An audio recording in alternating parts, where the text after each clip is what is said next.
ఇటీవల ఏ రాష్ట్ర ప్రభుత్వ కాంట్రాక్ట్ ఉద్యోగాల్లో 33% మహిళలకు రిజర్వ్ చేసింది? కర్ణాటక రాష్ట్రంలో. కర్ణాటక ప్రభుత్వం అవుట్సోర్సింగ్ ప్రభుత్వ సర్వీసులు మరియు పోస్టల్లో మహిళలకు 33% తప్పనిసరి చేసింది. కేటగిరీ వచ్చేసి ఎస్సీ లేదా ఎస్టీ మరియు ఓబీసీ వెనుకబడిన వర్గాల వారికి. ఇటీవల వార్తల్లో చూసిన పిఎం వాణి పథకం యొక్క ప్రాథమిక లక్ష్యం ఏమిటి? గ్రామీణ మరియు మారుమూల ప్రాంతాలకు సరసమైన మరియు అధిక వేగవంతమైన ఇంటర్నెట్ కనెక్టివిటీని అందించడానికి. Global land outlook thematic report అనే రేంజ్ ల్యాండ్స్ అండ్ పాస్టోరలిస్ట్స్ పేరుతో ఇటీవల ఏ సంస్థ నివేదికను ప్రచురించింది? United nations convention to combat desertification. దీని యొక్క వివరణ ఏంటంటే, భూమి యొక్క భూ ఉపరితలంలో సగభాగాన్ని కవర్ చేసే రేంజ్ ల్యాండుల నిశ్శబ్ద మరణం గురించి హెచ్చరించింది.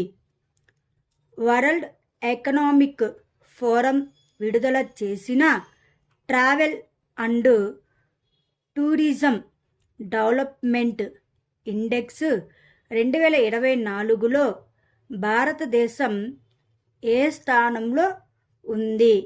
39వ స్థానంలో ఉంది. ఏ యూరోపియన్ దేశాలు ఇటీవల పాలస్తీనాకు దేశ హోదాను ఇచ్చాయి? నార్వే, ఐర్లాండ్ మరియు స్పెయిన్ దేశాలు. ఉత్తర భారతదేశంలో వాయు కాలుష్యం మరియు ఆరోగ్య ప్రభావాలపై పరిశోధన నివేదికను సమర్పించిన సంస్థ ఏది? ఐఐటి జైపూర్ సంస్థ.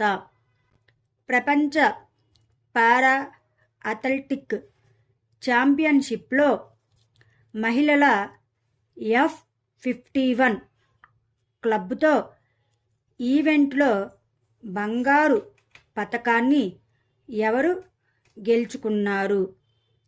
ఏక్తా బయన్. ఆగస్టు 1, 2024 నుండి అమల్లోకి వచ్చేలా మహేష్ రాజరామన్ ను చీఫ్ రిస్క్ ఆఫీసర్గా ఏ కంపెనీ నియమించింది? Mahindra financial services company.